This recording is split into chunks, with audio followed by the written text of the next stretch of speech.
Hey everyone, we have a special guest today. His name is Bruce Lin, and you're the founder of Team Life Academy. So nearly 20 years of experience in marketing, copywriting, sales, leadership, and finance, achieving the $1 Million Roundtable and National MVP awards in top financial service companies. And you have a proven track record in driving revenue growth, building teams, and crafting winning campaigns that convert. So Bruce, tell me, what inspired you to start Team Life Academy? So when I first started my entrepreneur journey, right, I was 19 years old. And at that time, I was very driven, very ambitious. I was willing to do anything and everything so that I can be successful. But it was so difficult for me to find someone that was willing to mentor me, take me under the wing, and just learn how to be an entrepreneur, be a business owner. And that's the reason I started a company, is I realized there's not that many companies or businesses here locally in Hawaii that are helping entrepreneurs to learn and understand business. And I want to create a community with like the mentor I needed when I first started as an entrepreneur. That's awesome. So what kind of problems are you solving for business owners? So the biggest problem is definitely helping the entire ecosystem and the community understand how money works. If you think about money, money is sort of like energy, right? If you have money, you can get people to work for you. You can use it to hire people to operate machines. So it's going to move society forward. And if I could give more knowledge about money, especially the knowledge to create money to the local entrepreneur, then all of us can become kind of like solar panels within our community. We're gathering the energy and giving it to the rest of the community. That's why it's really important for the community to understand money, not just circulating money here in Hawaii, but also bringing money from outside of Hawaii, creating it and bringing it in. So I noticed Team Life Academy, there's like a saying, what built different, built for life. So what's the mission or philosophy behind that? Can you explain a little bit more? Yeah, so the philosophy behind Built Different, Built for Life is I believe that life shouldn't be about chasing money. And if you really understand how money works, money is basically created out of thin air. We have the financial institution that can create as much money as they want, but they can never create more houses out of thin air. It requires people to actually put in the labor in order to build more buildings and have more groceries and just have everything we need to create that abundance in society. And in order for us to do that, it's not about making more money. It's all about how can we harness the power of money, create more productivity so that we have more housing, more groceries, and cheaper produce for everybody and lower that cost of living. So I'm sure a lot of entrepreneurs, it takes a lot to start a business, but what are like 3 mistakes that you commonly see that business owners make when they're trying to like scale? Yeah, I talk to a lot of startups. I talk to a lot of new entrepreneurs, and typically everybody would have this amazing idea how they're going to change the world, and they're either very optimistic about it, and I think there's a word for it. It's called the magic something. Basically, when you look at an entrepreneur, they have 1 or 2 problems. One is they're very optimistic. They think of it like a fairy tale. They have a great idea, things will just magically work out, right? Or you have another type of entrepreneur where they think nothing's gonna work. They're constantly looking for problems and they quit before they even begin. So you have to really kind of understand the balance where you have to be optimistic about the future, but you also cannot always be looking for problem to solve, right? You have to be able to balance the two and be realistic, but also optimistic at the same time. And then finally is taking a lot of actions. It's not about great ideas, it's about great execution. I could share all my idea with anybody and anyone. It really takes experience, knowledge, and wisdom to be able to execute on those ideas and bring it to the marketplace. That's why a lot of people that are worried about protecting their IP, The first thing is you can go to the rooftop and shout your ideas and nobody's gonna care. So I talk to like hundreds and thousands of business owners every day, and they share with me like I get to hear the story of how they start their business. And some of them say because it was their passion. So they start in the industry, they start a business because it's their passion. What are your thoughts on that? Like, should they start on purely from passion, or should they, do you have any ideas? 100%. Yeah, I think having passion for your business is very, very important. But there are many things you can be passionate about. Because if you look around, there are a ton of successful entrepreneurs, and they own hundreds of different companies. How can they be passionate about 100 different companies, right? So you can be passionate about why you're doing it. You can be passionate about how you're doing it, and you can be passionate about who you're doing it for. Does that make sense? So that you can always be passionate about something. And even who you're doing it with as That's well. right. That's right. Yeah. It's not just yourself sometimes, but also with the team of people that you're working with. That's right. Yeah, it's often that environment. Yeah. So having that passion, but understand what you're passionate about. What's one piece of advice you'll give to business owners that are feeling stuck or overwhelmed? And oftentimes, feeling stuck and overwhelmed, it's either you don't know what you don't know. That's one of the problems that's real difficult, right? And if you don't know what you don't know, you can always go out to the marketplace, talk to more people, go network, and you're gonna come across idea you would not otherwise be able to come up with on your own. And the second thing is knowing too much is a problem too. You see all the pitfalls, you see all the problems, you have like 10,000 paths you can go into, and you're just paralyzed by the options and you can't narrow it down. And a really easy way for a lot of entrepreneurs to narrow it down is very simple. You have to make your problem so big, there's not that many solutions. And what I mean by that is, for example, if let's say I'm an entrepreneur and let's say my goal is to make $2,000 every single month. How many different paths can I take to make $2,000? There's gonna be more than a million different ways of making $2,000. Now, let's take that up a notch. Let's say, how can I make $2 million a month? Yeah? Now you're gonna delete a lot of your options. So that's why it's really important for a lot of entrepreneurs to get that clarity and understand that picking a big vision, it's only gonna make your job easier. That makes a lot of sense. Yeah. So oftentimes, why is marketing the highest ROI area that business owners usually neglect?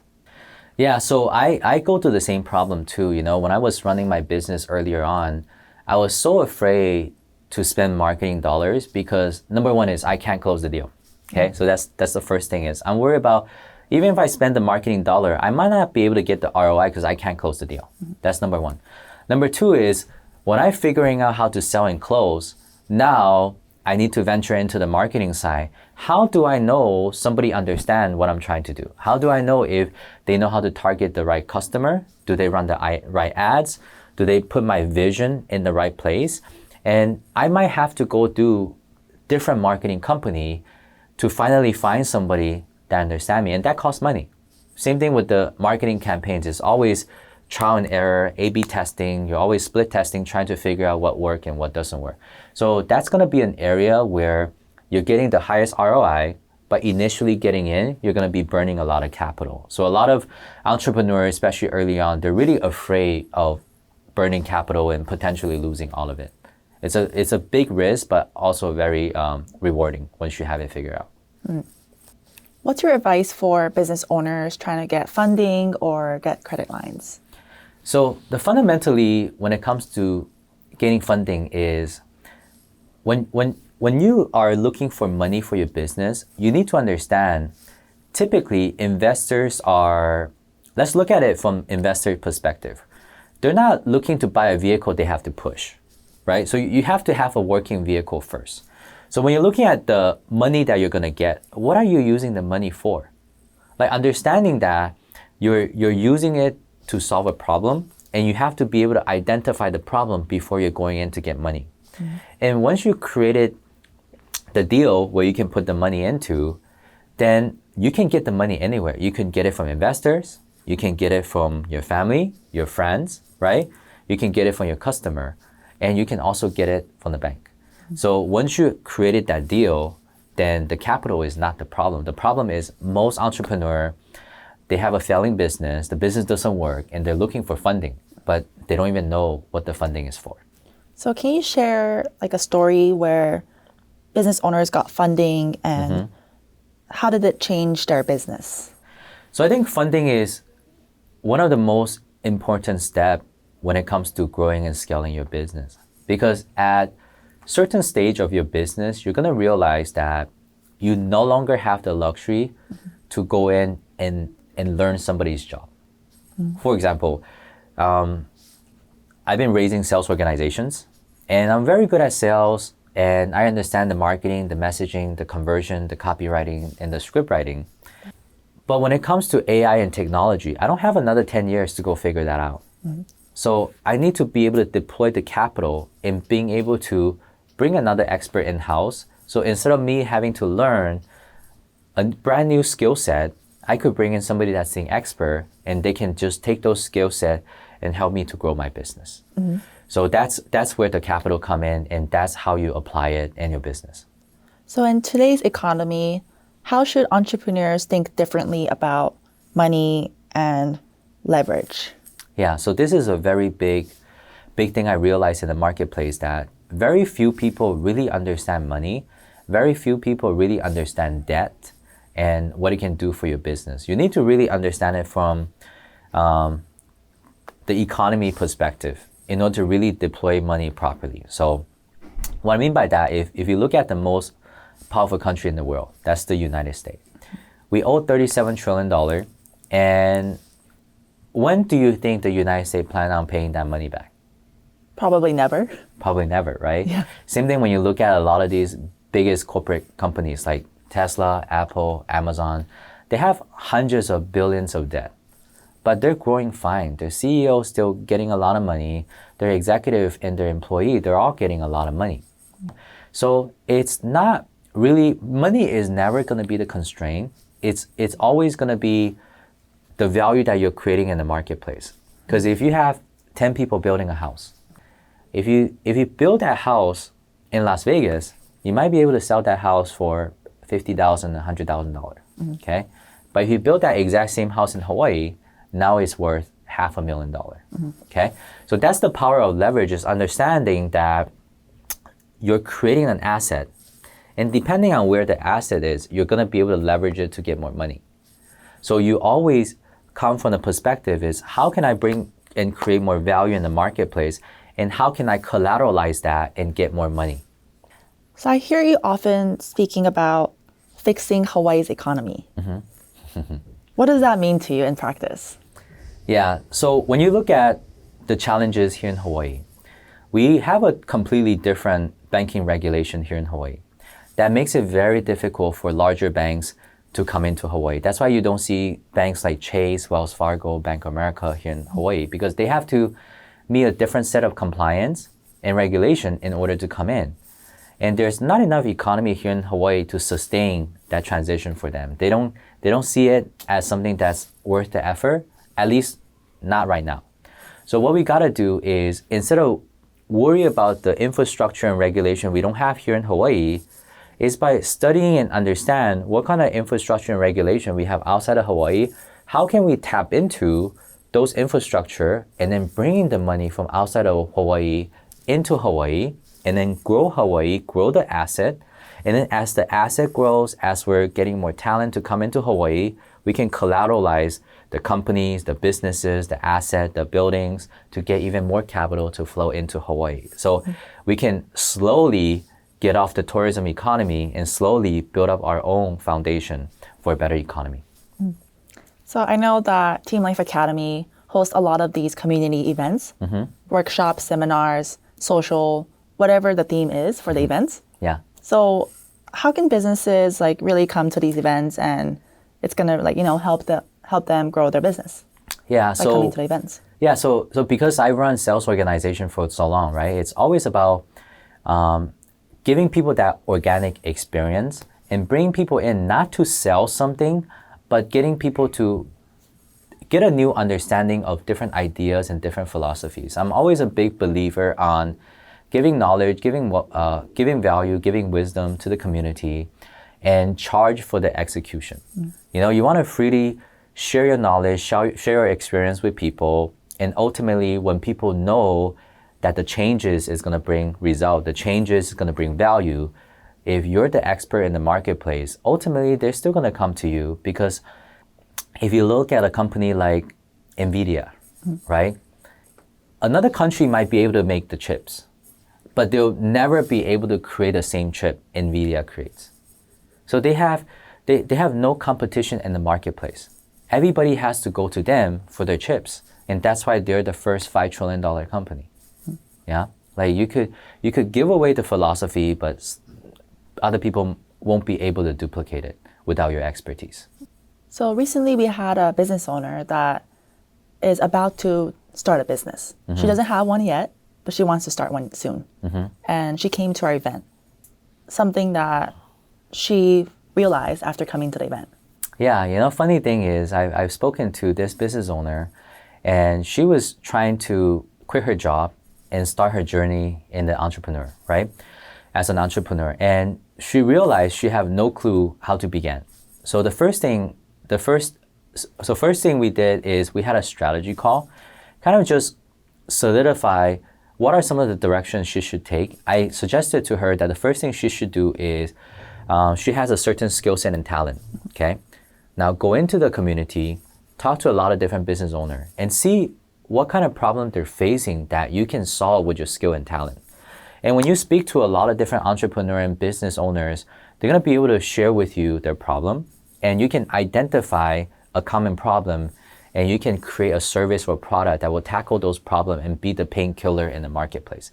And that's really going to help you find the product market fit and help you come up with the right solution, because now you understand the problem.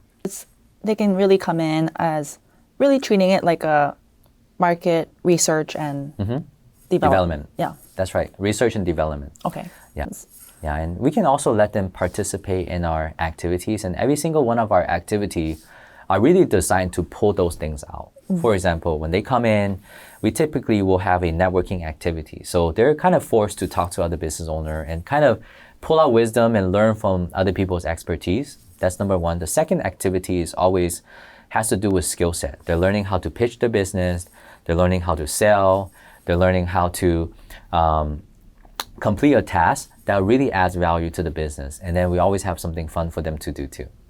So for Team Life Academy, you teach really well is about OPM and OPT. Yeah. Most people know OPM by other people's money. Yeah. But what is really OPT? Yeah, so OPT is a new term, right? And other people's time is extremely valuable. And I actually had to learn this the hard way. So I always been a pretty smart kid. So I always do very well in tests. I always rely on my own, basically, studies, right, to get good grades. And when I entered the entrepreneurial world, I realized that business is not a solo game. Business is a team sport. You really got to get a group of people together and compete in this team sport. That's oftentimes what we don't learn in school. We only learn to, don't copy somebody else's tests. You study on your own, don't cheat on your tests. So we try to do everything on our own. And what happens when you do that is you don't really develop that teamwork. You don't really share knowledge and wisdom with other people. And you don't really get to grow at a faster rate. Because when it comes to money, right? When I give you money, I lose that money, okay? But when it comes to knowledge, when I give you that knowledge, I still have my knowledge, right? So it can be freely shared without any concerns. So how can listeners get involved with the Team Life Academy community? Whether that's being clients, partners, sponsors, to really be part of this entrepreneur ecosystem. Yeah, and I would tell everybody that are kind of interested in our community and want to get involved with us that we're going to be here for a very long time. I would say minimally 20, 30 years. Our goal is to be able to create that community that can bring the capital into Hawaii and build more entrepreneur, if we can have a lot of successful businesses, then we're going to create a lot more new jobs. And when we create a lot more new jobs, then we're going to be able to keep our talent pool here in Hawaii. And as our companies and small businesses grow, anytime when you're scaling and growing your company, you're going to have more efficiency. And when we have more efficiency, we're going to create more abundance. And when we create more abundance, then everybody have a better life, and we have a better economy. And when we have bigger businesses, that will also invite more capital, more tourism, and just a happier lifestyle for everybody. I mean, we are already living in paradise. But sometimes I feel the business side needs to also become a paradise. That's why our community is the Entrepreneur Paradise community. We want to really make entrepreneurship a paradise experience. So what's a book, habit, or mindset that completely changed how you grow and lead? Yeah, so this is the tough part for me because there are so many books and mentors and people I learn from that I absorb so many different knowledge from different fields. When I first started doing sales, I was reading 4 sales books a month. Wow. You know? And then later on, when I started running sales organization, I started going to 4 leadership books a month, right? So is when I come across that problem, I usually like to go down the rabbit hole and learn everything I can about that problem that I'm facing so I know how to overcome it. I would say leadership is one of the highest leverage skills that you can have. And I would recommend John Maxwell, 5 Levels of Leadership. Really understand how to attract people into the organization, how to inspire everybody to work together as a team so that you can get more productivity and get more happiness by having that community all work toward the same common goal. A lot of think that being a business is being a boss, but it's really being a do-it-first leader. You're taking the actions, you're solving the problem, you're paving the way, and then you're kind of like the guiding light for the people that comes after you. So you've got to solve a lot of tough problem and tough challenges yourself, and then so you can guide other people through a, easier path that you figured out. That's great. That's great advice. So what's one thing every entrepreneur should start doing today to gain more freedom? That's what we want. We all want, right? Freedom. Yeah, we all want freedom. And it really comes down to having the right understanding when it comes to resource and money. A lot of people think, oh, I just want to be really rich, right? And then they're like, okay, what is the faster ways to get rich? Let me trade a lot of my time working multiple jobs. Let me go through my relationship, sell everybody a bunch of stuff that they don't need so I can get their money. Or, they trade the relationship away so that they can have more money, right? By backstabbing their partner, by taking the deals and things like that. So I see a lot of those things happen in the marketplace. And eventually these people are going to realize you're going to have all the money in the world. And then guess what? Now you're going to be worried about your health because you work too much. You didn't watch your health. You sacrifice all your relationship. You lose all the people you care about. And then at the end of the day, you have all the money. You want to trade for all of those back, which is crazy, right? You go through your life, you burn through all of those things to get money. And now you're going to burn through your money to get those things back. So instead of doing that, you really wanted to have the right wealth formula in place. And you want to be able to have money. You want to be able to have your health, your loved one, your relationship, so that you can truly be happy. And the only way so far that I found that can help me reach that place, it's by building a business, right? Business is a group of people coming together to solve a big problem. So I'm going to spend my time bringing together a group of people to solve this big problem. So I get to bring a lot of talent into the organization and everybody's solving this big problem. And what that means is if I have 8 hours a day, and if I'm able to bring in 10 people into my organization, then now I have 80 hours a day. That's called other people's time, right?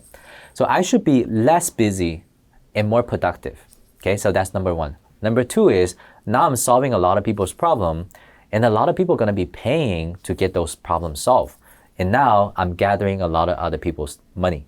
Okay, now because I have that cure that I created with this group of people, I'm able to collateralize that success going into an investor, going to find partners, or talking to a bank and getting even more capital. That's called other people's money. So now I have abundant amount of time. I have abundant amount of capital. I can start working on my health. I can start working on my relationship. I can travel more. I can spend more time with my family. And then you're accumulating wealth in every single area. And to me, business is the vehicle for you to do wealth creation. I don't think there's anything out there you can achieve the same effect. So I come across a lot of business owners that are ready to start a business, or they're doing something to take it to the next level, but they're getting ready to get ready. Yeah. So they're not taking any action. They're just doing a bunch of research and they don't really know when they're ready to start. Yeah. So what's your idea or what's your advice for people? I see those people a lot. And my advice would be, instead of trying to research and trying to figure everything on your own, collaborate with other people. Go to networking event, talk to other people. Instead of you studying for 10 years, somebody already studied for 10 years and you can figure out what you need in 10 minutes, right? Just by talking to somebody that has 10 years of expertise. So don't try to do it by yourself, and taking that first step, taking the actions. And as you're taking your action, then you know what question to ask. Before you're taking any actions, you're not going to have any problems. And if you don't have any problem, how do you know what problem to solve, right? So it's always about action, action, action, action. And then out of all the problems that you're facing, pick the one that's going to elevate you to the next level, right? Because you're going to come across a lot of problem, but you have to prioritize the right problem. And that's the business strategy. And that's also OPT, right? Yep, that's right. Okay. OPT. Okay. Yeah. Talk to us, talk to other people in the community, figure out what your problem is, and get somebody else to give you the answer. I love that. So last question. How can people connect with you or join Team Life Academy's upcoming events? Yeah, so that's pretty simple. So we have a website, www.teamlifeacademy.com. And go to our website and you can watch some of our video. We also have a Instagram where you can see a lot of our content. And go to our website, book a discovery call, and talk to us. Let us know. Share your business story with us. Tell us why it's important. What problem you're solving? Why is it so important that you solve that problem? And what resource and what information do you need so that you can solve that problem better? And we're always going to be here to help. We're going to be around for the next 10, 20, 30 years, hopefully forever. There's so many ways to get in touch with us. The important part is taking that first step, getting to know us, and then just see us at our events. Well, thank you so much, Bruce, for your time today. And we look forward to meeting you at our events and hearing more about your stories.